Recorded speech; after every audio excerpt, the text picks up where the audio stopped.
1 Coríntios capítulo 11, a partir do verso 17. 1 Coríntios capítulo 11, a partir do verso 17.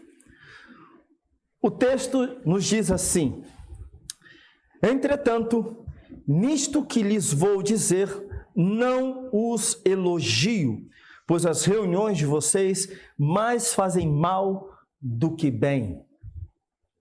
Em primeiro lugar, ouço que quando vocês se reúnem como igreja, há divisões entre vocês e até certo ponto eu creio. Pois é necessário que haja divergência entre vocês, para que sejam conhecidos quais dentre vocês são aprovados. Quando vocês se reúnem, não é para comer a ceia do Senhor, porque cada um come sua própria ceia sem esperar pelos outros. Assim, enquanto um fica com fome, outro se embriaga. Será que vocês não têm casa onde comer e beber? Ou desprezam a igreja de Deus e humilham os que nada têm? Que lhes direi? Eu os elogiarei por isso? Certamente que não, pois recebi do Senhor o que também lhes entreguei, que o Senhor Jesus, na noite em que foi traído, tomou o pão, e tendo dado graças, partiu e disse: isto é o meu corpo, que é dado em favor de vocês. Façam isto em memória de mim. Da mesma forma, depois da ceia, ele tomou o cálice e disse: este cálice é a nova aliança no meu sangue. Façam isto sempre que o beberem em memória de mim. Porque sempre que comerem este pão e beberem deste cálice, vocês anunciam a morte do Senhor até que ele venha. Portanto, todo aquele que comer o pão ou beber o cálice do Senhor indignamente será culpado de pecar contra o corpo e o sangue do Senhor. Examine-se cada um a si mesmo, e então coma do pão e beba do cálice. Pois quem come e bebe sem discernir o corpo do Senhor, come e bebe para a sua própria condenação. Por isso, há entre vocês muitos fracos e doentes, e vários que já dormiram. Mas, se nós tivéssemos o cuidado de examinar a nós mesmos, não receberíamos juízo. Quando, porém, somos julgados pelo Senhor, estamos sendo disciplinados para que não sejamos condenados com o mundo. Portanto, meus irmãos, quando vocês se reunirem para comer, esperem uns pelos outros. Se alguém estiver com fome, coma em casa, para que quando vocês se reunirem, isto não resulte em condenação. Quanto mais, quando eu for, lhes darei instruções.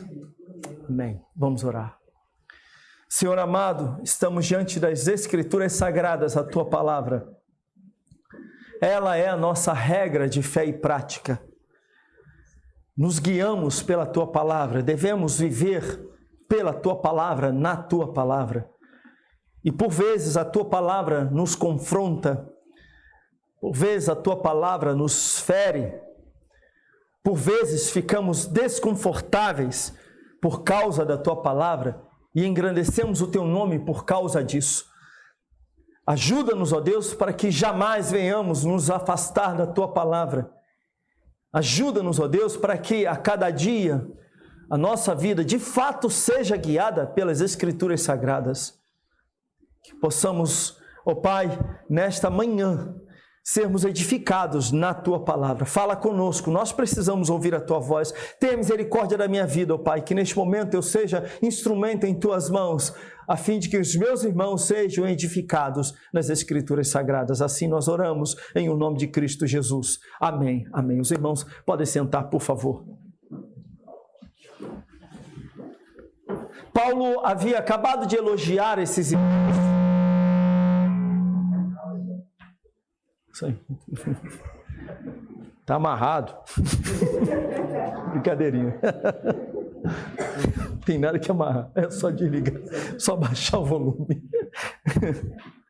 Mas Paulo, sabe como é que é, né? Ainda tem um resquício. Paulo havia acabado de elogiar os cristãos de Corinto, meus irmãos, no verso 2. Ele no verso 2, oh Jesus, eu brinquei, Senhor. Oh, me perdoe, meus irmãos. Ele disse no verso 2 o seguinte: eu os elogio por se lembrarem de mim em tudo e por se apegarem às tradições exatamente como eu as transmiti a vocês.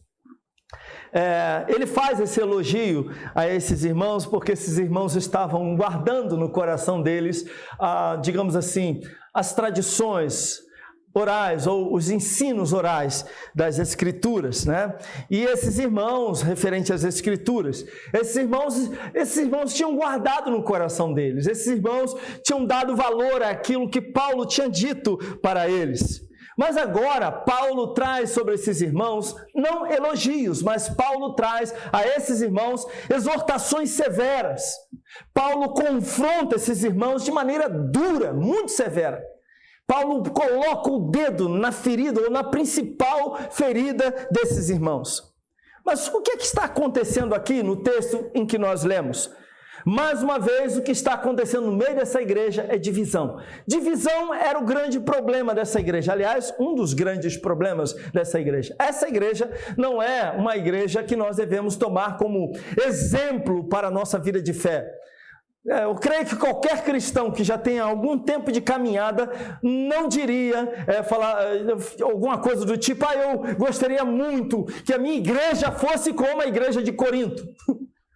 Porque se alguém já leu a epístola de Paulo aos Coríntios, tanto a primeira quanto a segunda, e dizem que tem uma terceira e quarta epístola, né? Mas se alguém já leu, essa pessoa certamente não diria: quero ser como a igreja de Corinto.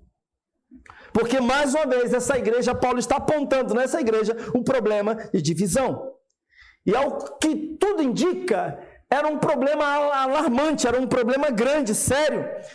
Além do culto à personalidade que nós temos no capítulo 1, verso 12, onde as pessoas estavam dizendo: eu sou de Paulo, eu sou de Apolo, né? E às vezes vinha aquilo num tom muito espiritual, e alguns outros estavam dizendo: eu sou de Cristo, né? Isso parece até ser espiritual para esses que estavam se levantando e dizendo: eu sou de Cristo. Na verdade, não tinha espiritualidade nenhuma. O que eles estavam dizendo é o seguinte: eu não me submeto a ninguém. Né? Eu não estou nem aí para pastores, líderes, nada disso. Mas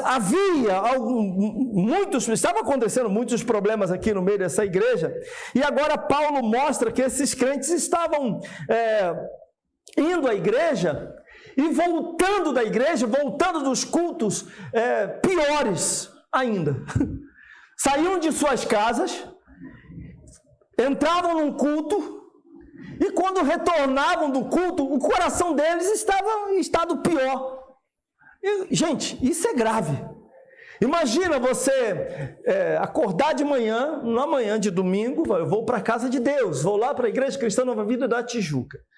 Vou servir ao Senhor, vou louvar ao Senhor e vou ouvir a palavra de Deus. Vou participar da ceia do Senhor e vai ser uma bênção. E aí, o resultado disso, quando você sai da igreja, volta para sua casa, você fala: meu Deus do céu, nunca mais quero voltar para aquela igreja. Ou então: não suporto conviver com aquelas pessoas. E aí alguém na sua casa diz: mas você acabou de voltar da igreja, como é que você está desse jeito?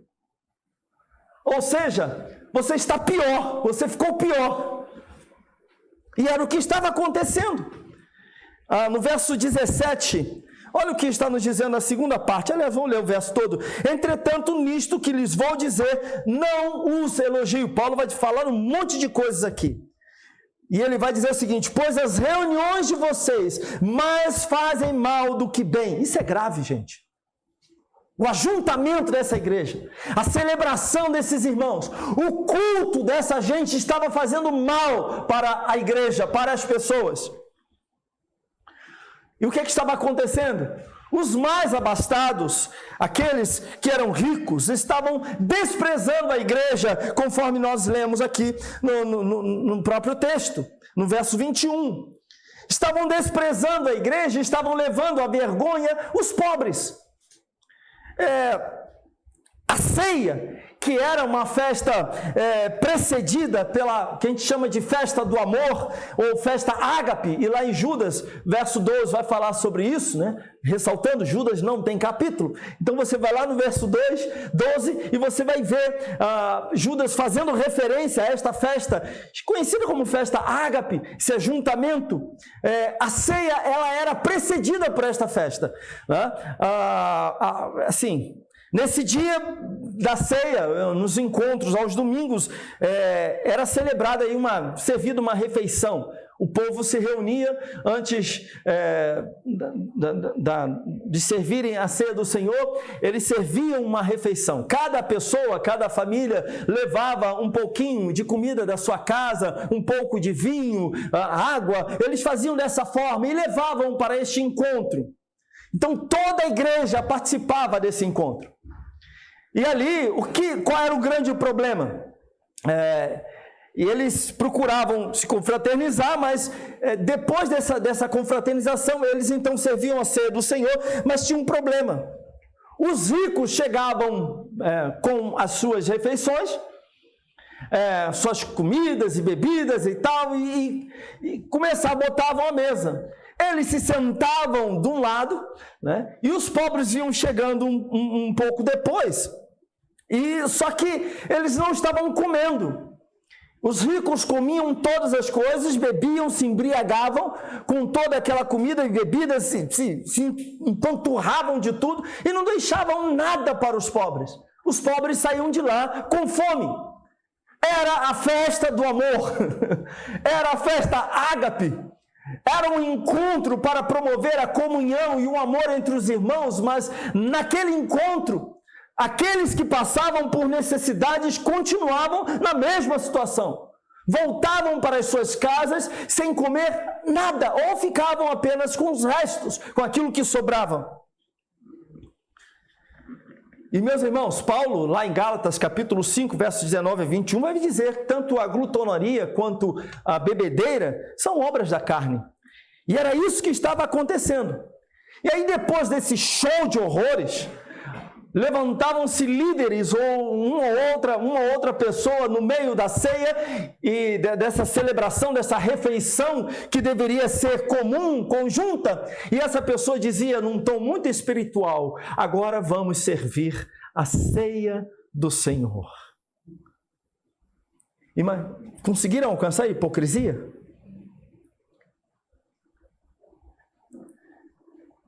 Então eles estavam desprezando algumas coisas. Primeiro, a santidade de Deus. Estavam brincando com as coisas do Senhor. Segundo, estavam desprezando a santidade da igreja. Estavam ofendendo a santidade da igreja. E terceiro, estavam ignorando uma ordem do Senhor, que eles deveriam amar uns aos outros, assim como Ele os havia amado. E diante disso, é que Paulo começa a estabelecer o significado da ceia do Senhor, do culto a Deus, da reunião que deveria acontecer em torno da mesa, e toda reunião nesse período acontecia em torno da mesa do Senhor. Eles cantavam hinos, cantavam louvores, e após esses encontros da igreja, serviam a mesa do Senhor. A ceia do Senhor não acontecia nesse período da história da igreja apenas uma vez por mês. Ela acontecia em todo encontro da igreja. A igreja vai se reunir no dia tal. Próximo domingo a igreja estará reunida. Servia-se a mesa do Senhor. E Paulo então fala desse significado da ceia do Senhor. Chama atenção para esses irmãos dizendo: olha, o que vocês estão fazendo está tudo errado. Ele vai explicitar isso aqui nos versos 23 a 26. Onde a ceia, ele deixa claro que a ceia é centralizada na morte expiatória de Cristo e no seu sacrifício vicário. A cruz de Cristo, e não o egoísmo humano, está no centro desta celebração. E Paulo explicita a ceia do Senhor, uma proclamação, podemos dizer, dramatizada, de 4 verdades essenciais. Eu quero falar sobre elas. A primeira delas é que na ceia do Senhor nós devemos olhar para trás. Está no verso 26.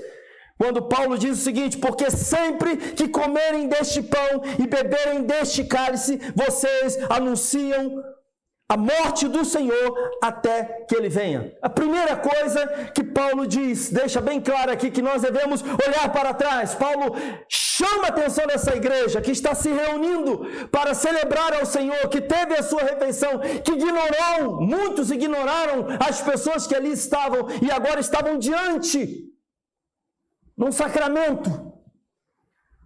E Paulo diz: vocês devem olhar para trás. Ou seja, deveriam olhar para a cruz de Cristo. Todas as vezes que vocês comerem, beberem, vocês estão anunciando a morte de Cristo. O próprio Senhor Jesus disse isso em Lucas capítulo 22, verso 19, e Paulo faz menção disso aqui. Façam isso em memória de mim.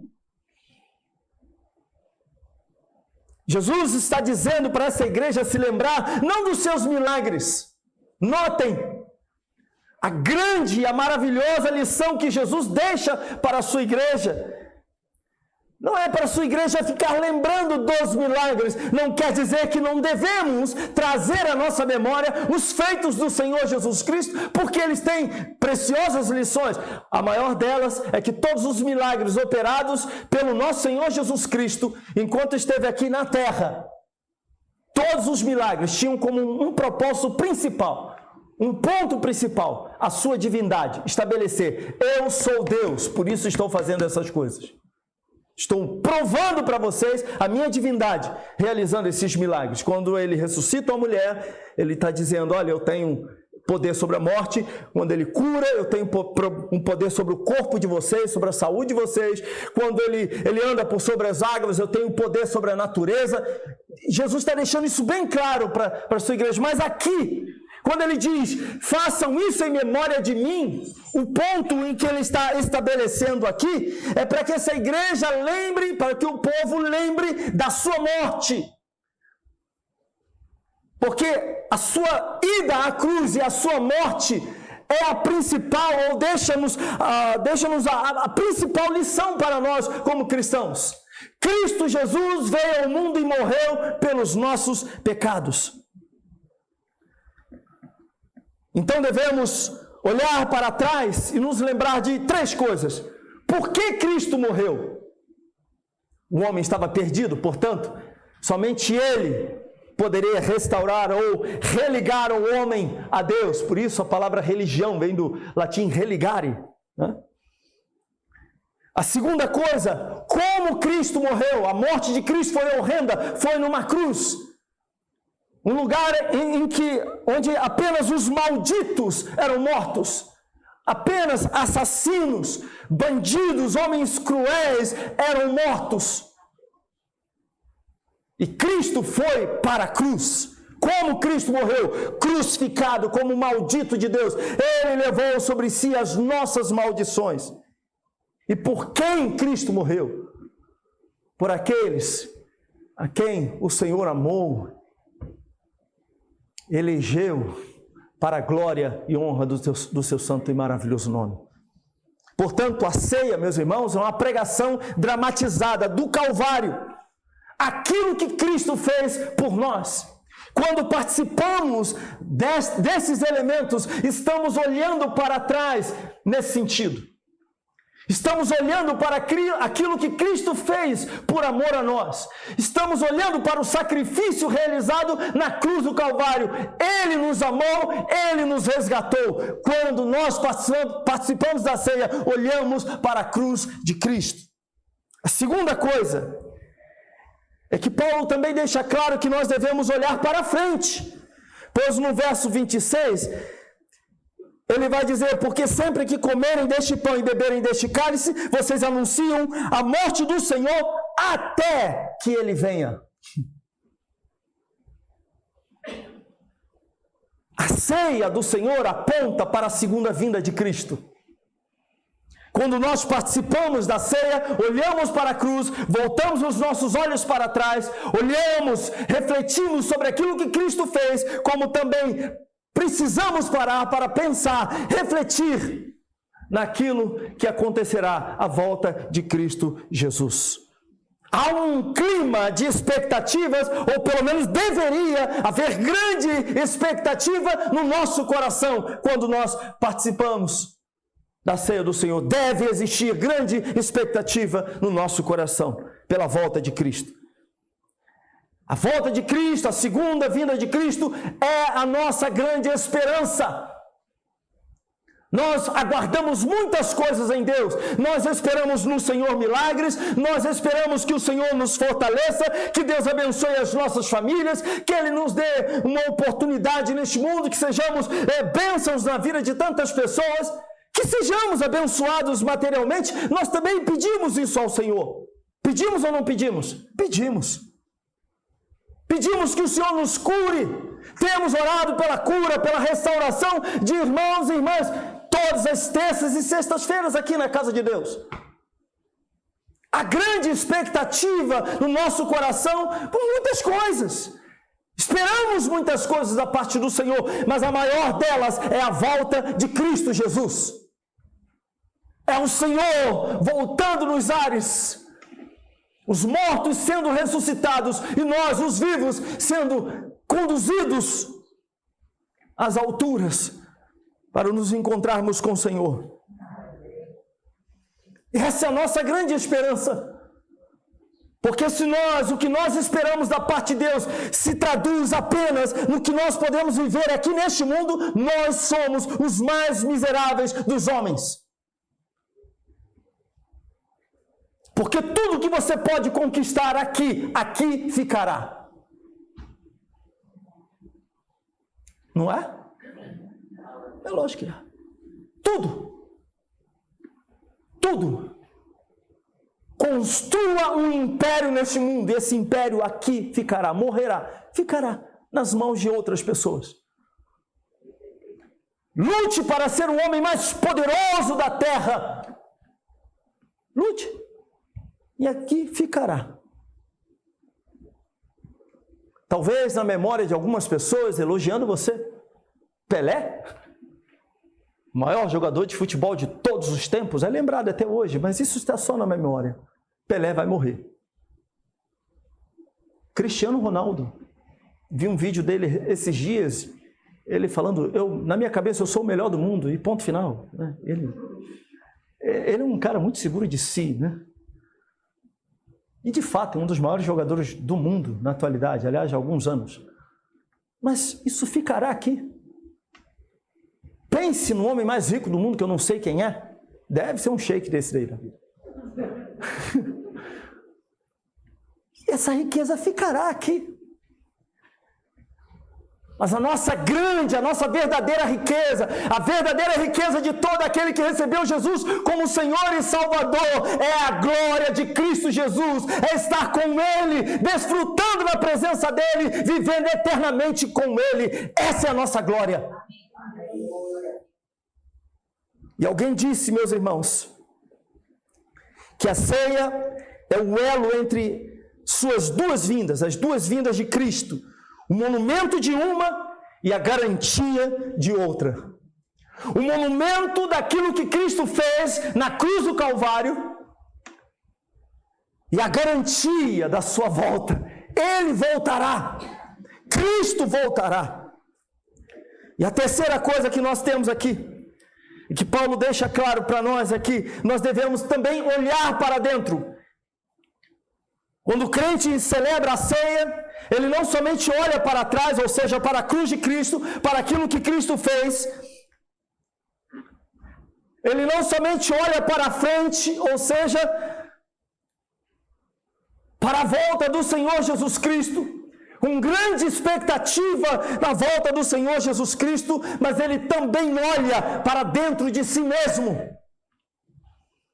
Paulo exorta-nos a examinarmos a nós mesmos, verso 28, examine-se cada um. Paulo está falando com todos, examine-se cada um a si mesmo, e então coma do pão e beba do cálice. Antes de vocês participarem dessa mesa, olhem para dentro de si mesmos. Ou seja, nós não olhamos para o nosso irmão, Não somos juízes dos nossos irmãos. E, meus irmãos, é uma tentação doida. Quando nós participamos da mesa do Senhor, é uma tentação olharmos à nossa volta. É ou não é? Os pecadores digam amém. Todo mundo está nessa. Temos muita facilidade. Principalmente se você sabe que tem no meio do ajuntamento solene alguém que você sabe que cometeu um pecado. Ou alguém da sua família, aí o negócio fica mais estreito. Que fez algo que te magoou, que te chateou, aí então você fica assim. Vamos ver se ele participa. Vamos ver agora. Ou então se você pegou lá no Facebook, lá no Instagram, no Twitter, alguma coisa que você julga ser pecado. Vi lá, irmãozinho, do seu coração, só na night. Tacinha de champanhe, você fala, esse cara é crente ou não é? Beber uma água.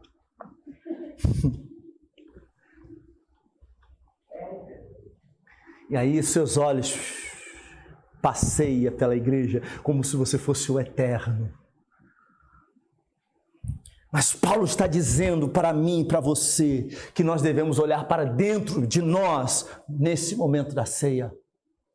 Que devemos olhar para dentro do nosso próprio coração e julgar a nós mesmos. Julgamos a nós mesmos, analisamos a nossa própria vida, investigamos o nosso próprio coração. É o seu coração que você deve investigar. E quando eu digo investigar, é investigar mesmo. Como um detetive que está à procura de pistas. Como um policial que precisa encontrar algum erro, alguma coisa, e que minuciosamente olha para um caso. Você deve fazer isso com o próprio coração. Todos nós devemos fazer isso com o nosso próprio coração. Porque à primeira vista, se nós o fizermos de maneira superficial, poderemos incorrer no erro de acharmos que está tudo certinho conosco. Eu vou à igreja.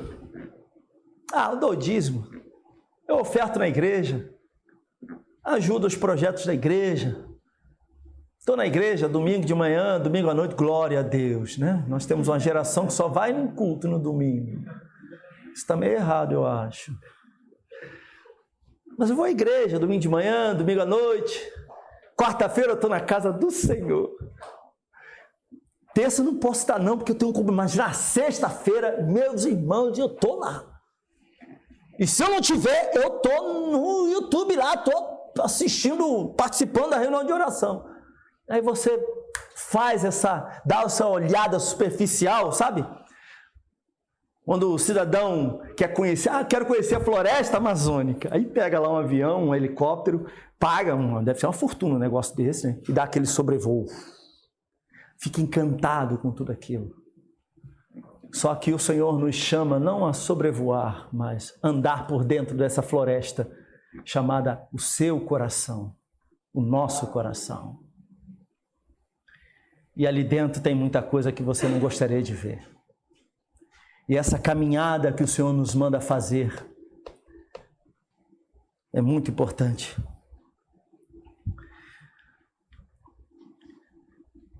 Mas é interessante que Paulo não está dizendo para nós examinarmos o nosso coração e deixarmos de comer, deixarmos de participar da ceia.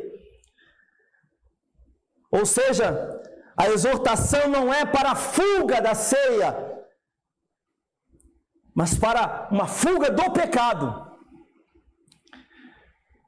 Não se foge da ceia por causa do pecado, mas se foge do pecado por causa da ceia. E o grande problema, talvez um dos grandes problemas, é que muita gente não participa da ceia, não porque não tenha conhecimento, ou não porque não conseguiu, não tem elementos para poder participar da ceia, não conhece a Cristo Jesus, não sabe o que está acontecendo. Muita gente acaba fugindo da ceia do Senhor porque cometeu pecado. Ora, se você assim procede, o que você está dizendo para Deus é: eu vou ficar com o meu pecado e vou abrir mão da ceia. Mas esta não é a vontade de Deus para nós. A vontade de Deus para nós, quando nós devemos e examinamos o nosso próprio coração, é encontrarmos no nosso coração aquilo que nos condena diante de Deus, nos arrependermos de tais coisas ou de tal coisa e nos voltarmos para Deus e participarmos da mesa. É a fuga do pecado e a participação da mesa do Senhor. E por isso, a ceia do Senhor é um instrumento de restauração. Por isso que nós falamos que a ceia do Senhor é um sacramento, é um meio de graça. Entretanto, meus irmãos, Paulo também vai falar sobre 2 perigos em relação à ceia. Primeiro, participar da ceia indignamente. Segundo, participar da ceia sem discernimento. 2 coisas que nós temos que atentar. No verso 27 ele diz: portanto, todo aquele que comer o pão ou beber do cálice do Senhor indignamente será culpado de pecar contra o corpo e o sangue do Senhor.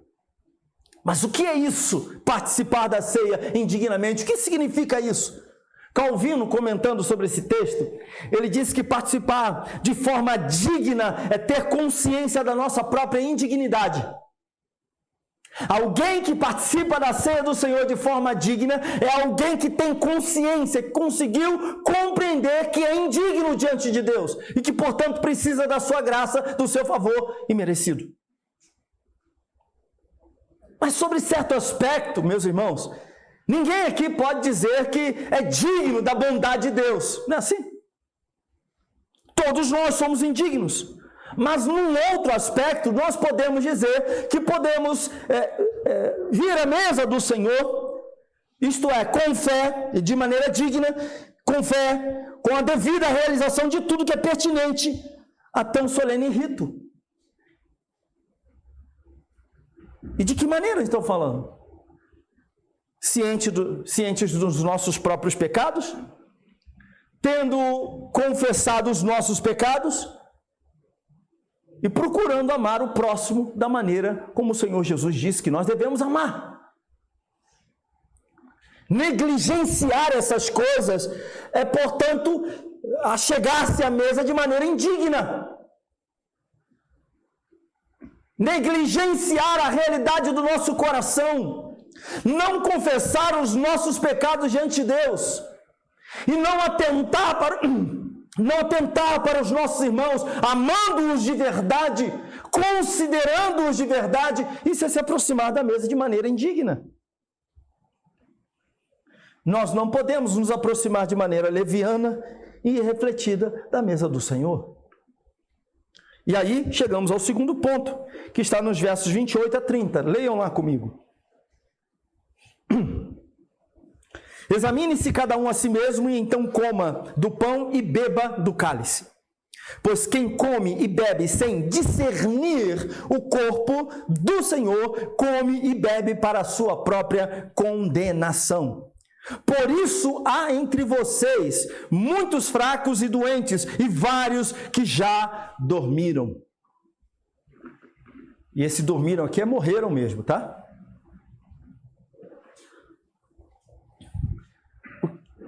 Discernir o que Paulo está falando? Discernir o corpo. Mas que corpo?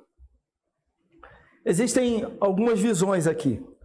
Há 2 delas, as principais. Uma delas é discernir o corpo físico de Cristo.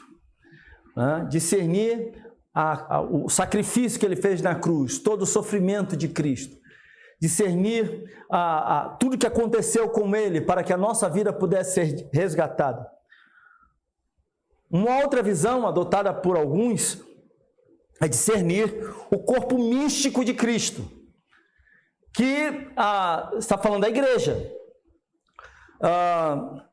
Acho que o reverendo Hernandes Dias Lopes, ele faz a citação de alguns comentaristas, onde ele diz que aqui Paulo está falando tanto do corpo místico quanto do corpo físico de Cristo, ou seja, é necessário haver discernimento tanto daquilo que Jesus fez na cruz do Calvário, como também ter discernimento do que seja a igreja de Cristo.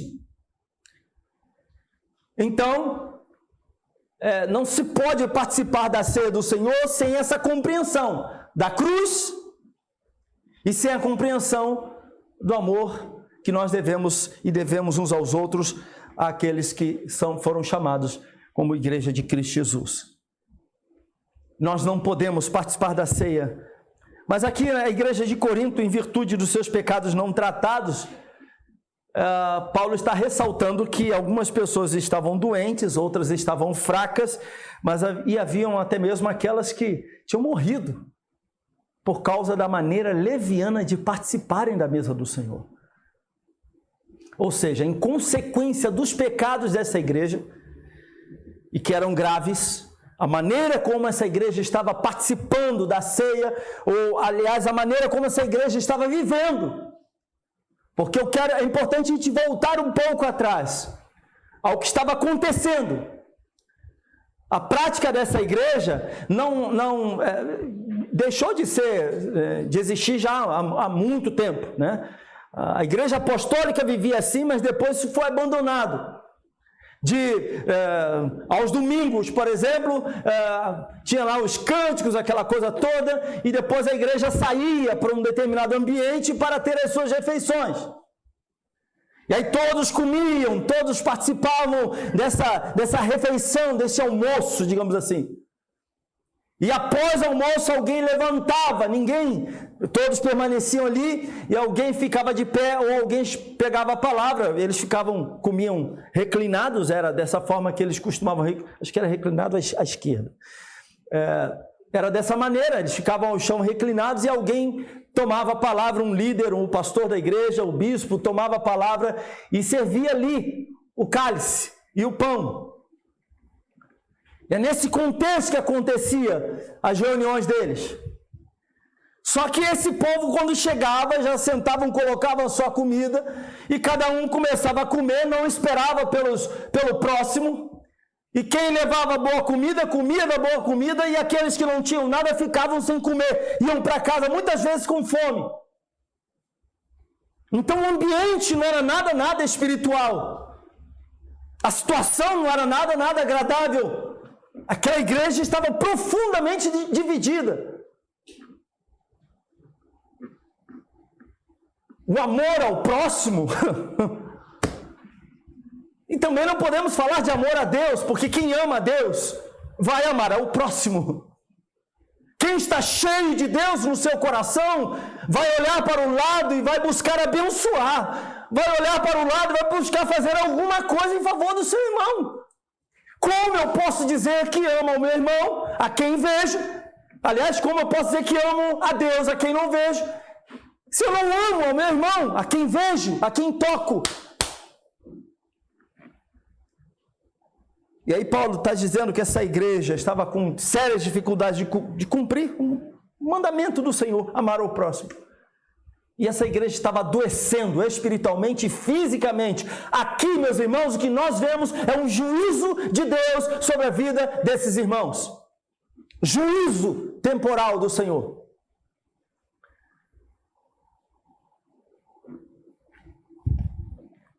Meus irmãos, nós não podemos ser condescendentes com os nossos pecados, com os nossos próprios erros. Precisamos enfrentá-los. A celebração da ceia é um momento de autoconfronto. A celebração da ceia é um momento que nós olhamos para dentro de nós mesmos. Nós olhamos para trás, para aquilo que Cristo fez, nós olhamos para frente, para a volta de Cristo Jesus, e nós olhamos também para o lado. Nós olhamos para dentro de nós, sobretudo, mas eu até antecipei, nos versos 33 a 34, Paulo vai falar aqui sobre a nossa necessidade de também olharmos ao nosso redor. Notem o que está escrito nos versos 33 e 34. Portanto, meus irmãos, quando vocês se reunirem para comer, esperem uns pelos outros. E Paulo vai ser ele é muito direto nisso. Se alguém estiver com fome, coma em casa. Este lugar aqui não é lugar para você matar a fome. É lugar para você compartilhar. Esses momentos aqui são momentos para a gente compartilhar. É isso que ele está dizendo. E ele diz, coma em casa, para que quando vocês se reunirem, isso não resulte em condenação. Quanto mais, quando eu for, lhes darei instruções. Olha, acabando de ler o verso 34, se eu, estando lá nessa igreja, falei assim, babou, quando Paulo chegar, a coisa vai ficar feia demais. Esse cara, sabe aquela frasezinha que a mamãe e o papai dizem, quando eu chegar em casa a gente vai acertar as contas, sabe? O tom é mais ou menos nesse. É o pai espiritual, é o líder. Deixa, eu vou chegar, a gente vai conversar sobre mais algumas coisas. Mas o que Paulo está enfatizando aqui, meus irmãos? O que ele está nos ensinando? Nós não temos mais essa festa ágape. Nós não temos. Quem sabe um dia façamos isto. Não para imitar a igreja de Corinto. Mas quem sabe um dia tenhamos a oportunidade de realizarmos o nosso culto. Nenhum dos membros sai daqui, pelo contrário, um lugar mais amplo de preferência, e aí sentamos ao redor da mesa, compartilhamos as nossas refeições, rimos um pouco, brincamos um pouco, falamos as coisas de Deus, e após uma refeição como essa, a gente traz o pão, o cálice, coloca diante de cada um, e a gente possa servir a ceia do Senhor de maneira diferente, Seria muito bonito. Quem sabe um dia. Mas o fato é que não temos mais essa prática atualmente, mas o princípio dessa prática é muito importante para nós. Quando nós nos reunimos para a ceia, que a gente possa olhar para o lado. Será que está faltando alguém entre nós? Porque tal e tal irmão ou irmã não estão aqui? Por que eles não estão participando da ceia? Essas pessoas estão com algum problema? A ceia do Senhor também serve para isso. Para a gente olhar à volta, não para julgar, mas para a gente detectar se está faltando alguém. Fulano tem vindo à casa de Deus? Beltrano está bem? Eu tomei conhecimento que ele está debaixo de tribulação e angústia. Nosso irmão fulano e nosso irmão Beltrano estão doentes. A ceia nos serve para isso também. A ceia deve nos fazer olhar para trás, para a cruz, olhar para frente, para a volta de Jesus, olhar para dentro de nós, nos fazendo examinar e nos ajudando para que venhamos expurgar da nossa vida os nossos pecados e olhar também à nossa volta. Para a gente procurar saber se tem irmãos e irmãs que estão passando por dificuldades ou por que não estão entre nós. E agora estamos chegando à mesa do Senhor. Estamos aqui diante da mesa do Senhor. Eu quero chamar o irmão, por favor. Mais uma vez nós vamos participar da mesa do Senhor. Talvez você já tenha participado desse momento centenas de vezes. Você que nasceu, cresceu no lar evangélico, seu pai e sua mãe lhe trouxeram, lhe traziam para a igreja e você participava desses elementos. Essa talvez tenha sido a sua experiência já de muitos anos. Mas eu gostaria que agora você curvasse a sua cabeça. E que você fizesse essa jornada comigo.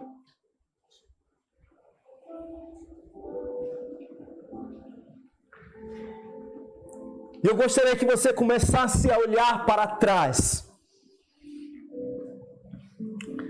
a olhar para o passado, a olhar para aquilo que Cristo fez na cruz. Por que Cristo veio ao mundo e morreu? Por quê? A Bíblia diz que o homem caiu em pecado. No Éden, o homem caiu. No Éden, nos afastamos de Deus. O homem foi separado da glória de Deus, conforme o próprio apóstolo Paulo fala em sua epístola aos Romanos. Todos pecaram e destituídos estão da glória de Deus. Não tem mais parte com a glória de Deus. Foram separados do próprio Deus. Portanto, um sacrifício foi necessário, um preço a pagar. Cristo pagou esse preço por nós. O Cordeiro de Deus pagou por nós. No Antigo Testamento, um animal puro precisava ser sacrificado, apontando para a obra de Cristo Jesus na cruz do Calvário. Porque Cristo morreu, Ele morreu porque nós estávamos destituídos da sua glória, porque estávamos separados de Deus, porque se essa morte não acontecesse, seríamos condenados ao inferno. Por isso Cristo morreu. Olhe para o passado, olhe para a cruz de Cristo, Ele morreu por você. Mas também devemos olhar para o futuro, para frente, para a nossa esperança maior. Veja o que Deus tem separado para a sua vida, meu irmão, minha irmã. A ceia do Senhor nos faz olhar para a eternidade. Isso é importante para nós, porque como pecadores temos a tendência de valorizarmos este mundo e tudo aquilo que este mundo nos apresenta, nos oferece. Como pecadores valorizamos muito as riquezas deste mundo. Como pecadores nós valorizamos tudo aquilo que nós podemos conquistar aqui e agora. E a ceia do Senhor diz para mim e para você que a riqueza que o Senhor tem separado para nós não pode ser comparada com aquilo que nós temos aqui. Paulo também vai falar sobre isso.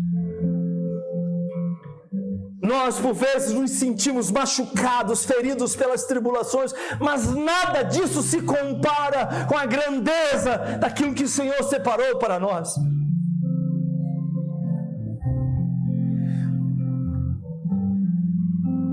Mas há um outro caminho, que talvez seja o mais difícil de todos,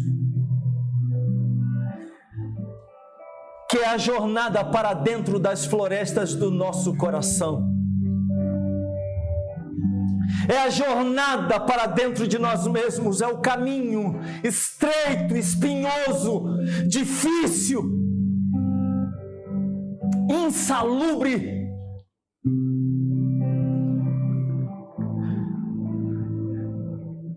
É o caminho escuro para dentro do nosso próprio coração. É um caminho que exige de nós investigação. Para dentro da nossa casa espiritual, que por vezes se apresenta a nós e ao nosso próximo como aquela casa que foi arrumada às pressas para que uma visita entre. E aí algumas poeiras e algumas coisas sujas, ambientes desarrumados são preparados para que a visita não note. Joga-se um perfume para esconder o mau cheiro de alguns lugares. empurra-se a poeira do pecado para debaixo do tapete.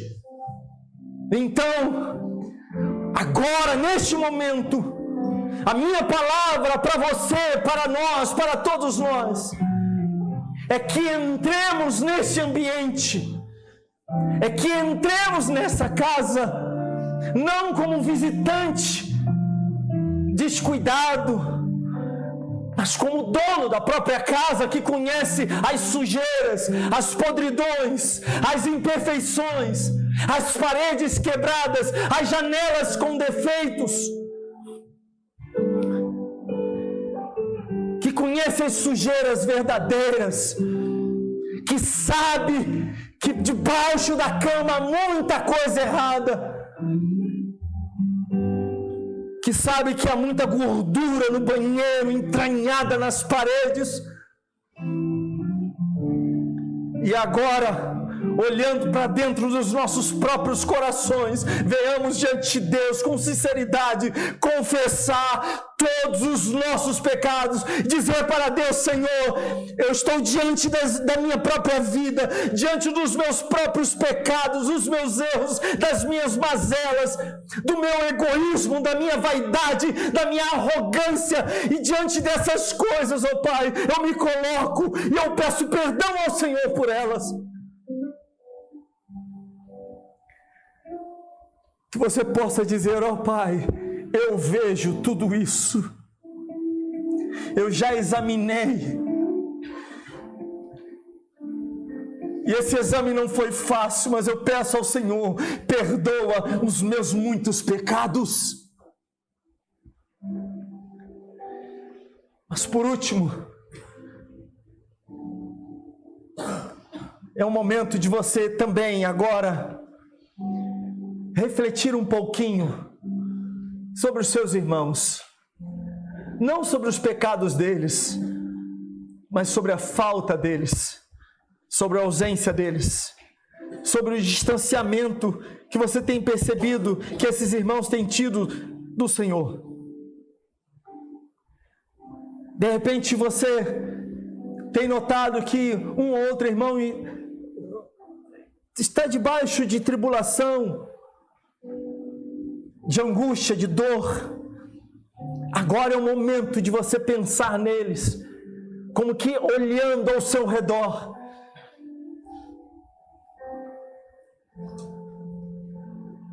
que você seja o intercessor desses irmãos, que agora, tendo esses nomes vindo à sua memória, à sua cabeça, você ore por eles.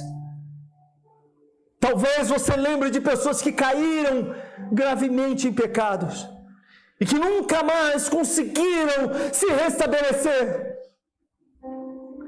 Talvez você lembre de pessoas que estão doentes ou que ficaram doentes há algum tempo, mas que você nunca mais entrou em contato com elas. Talvez você se lembre de um irmão que de repente demonstrou uma certa tristeza no olhar e você não disse absolutamente nada, você não fez absolutamente nada por eles.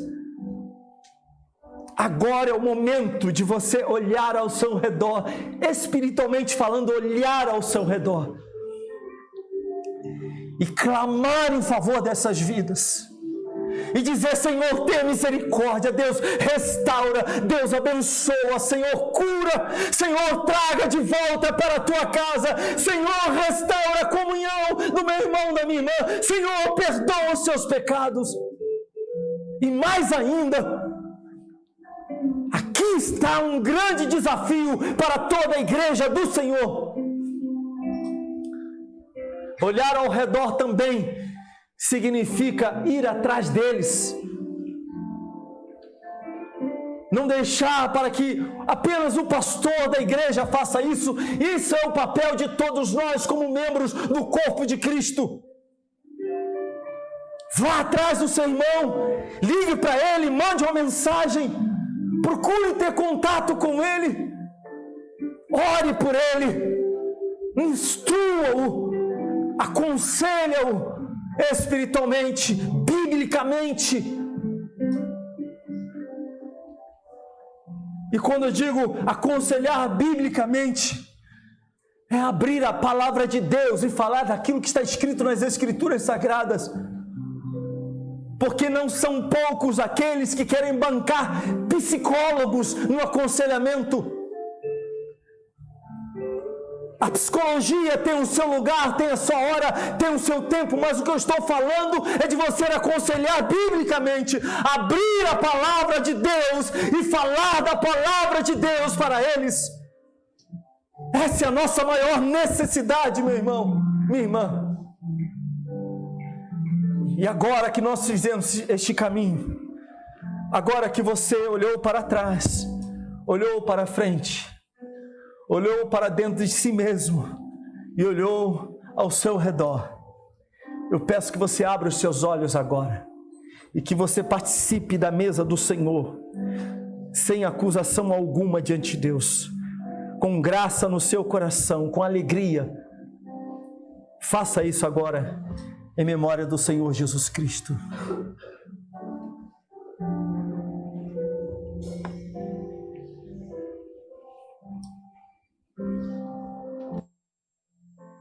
Aqui está a fórmula nas Escrituras Sagradas para jamais nos aproximarmos diante de Deus na ceia do Senhor de maneira indigna. E de que forma é essa? Olhando para trás. Jamais nos aproximaremos do Senhor de maneira indigna.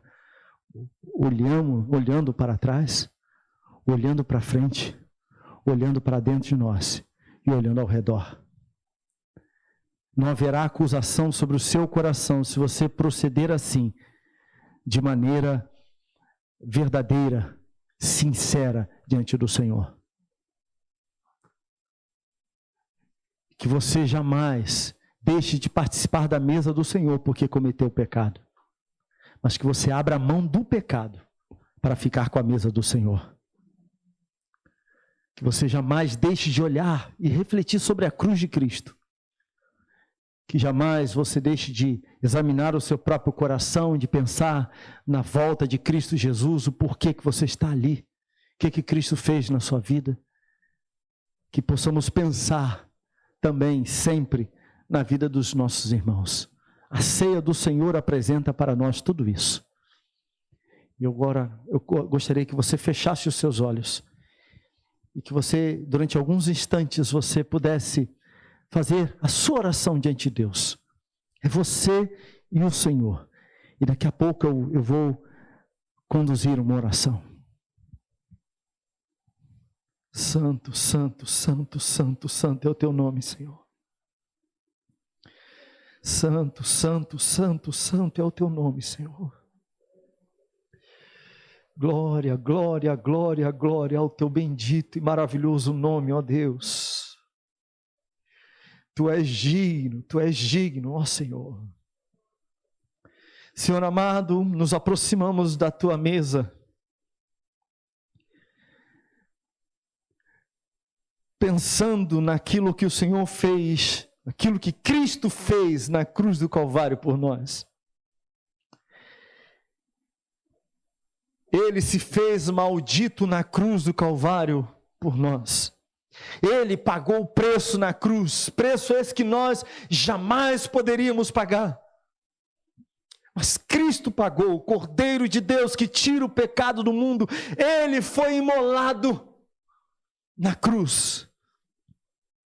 Sobre os seus ombros estavam os nossos pecados. E nós lembramos disso, refletimos sobre isso neste momento. Como também, Pai, os nossos olhos se voltam para frente, para a eternidade, para a tua volta, ó Senhor Jesus Cristo, uma volta gloriosa, uma volta maravilhosa. Nós nos alegraremos quando o Senhor Jesus voltar. Haverá profundo temor, alegria incontida. Para nós será maravilhoso. Será terrível para aqueles que ficarem, mas para a tua igreja, para os salvos em Cristo Jesus, para aqueles que foram alcançados pela tua graça, para aqueles que foram lavados e remidos no sangue do Cordeiro, aleluia, será uma volta gloriosa. Maranata, ora vem, Senhor Jesus, aleluia, aleluia, aleluia, aleluia, aleluia. Santo, santo, santo é o teu nome, Senhor. Todo sofrimento acabará. No céu não haverá tristeza, não haverá dor.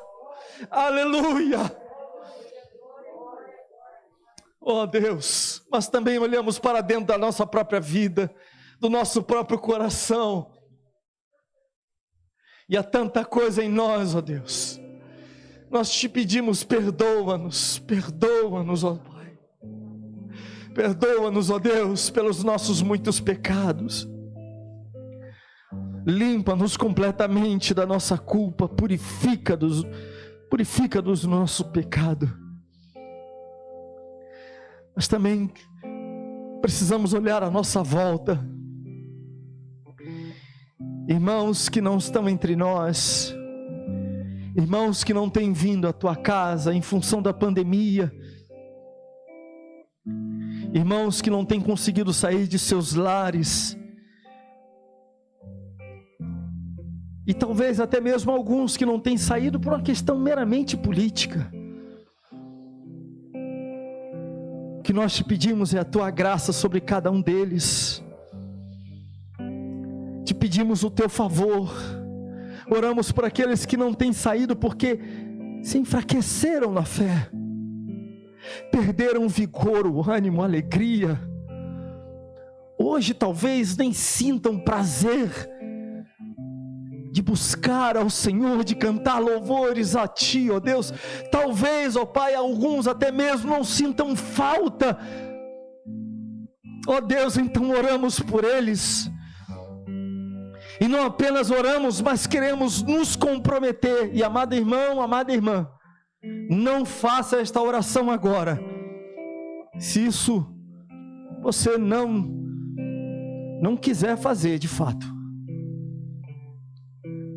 Ó Pai, queremos correr atrás desses irmãos e irmãs, queremos ligar para eles, queremos entrar em contato com eles, queremos dizer a eles que temos sentido falta deles, queremos dizer para eles que eles são importantes para a nossa vida, para a nossa comunhão, que eles fazem parte deste corpo. Queremos aconselhá-los biblicamente, Senhor, e ajuda-nos nisso, dá-nos sabedoria para isso. Então olhamos à nossa volta, e tendo trilhado este caminho, Pai, participamos deste pão e deste cálice, em memória do nosso Senhor Jesus Cristo, para honrar a Cristo Jesus, honrar os ensinamentos de Cristo, honrar a vida de Cristo. Graças te damos pela tua obra nas nossas vidas, graças te damos, participamos com alegria no nosso coração. Amada igreja do Senhor Jesus Cristo, comamos e bebamos em memória e honra ao nosso Senhor Jesus Cristo. Façamos isto agora.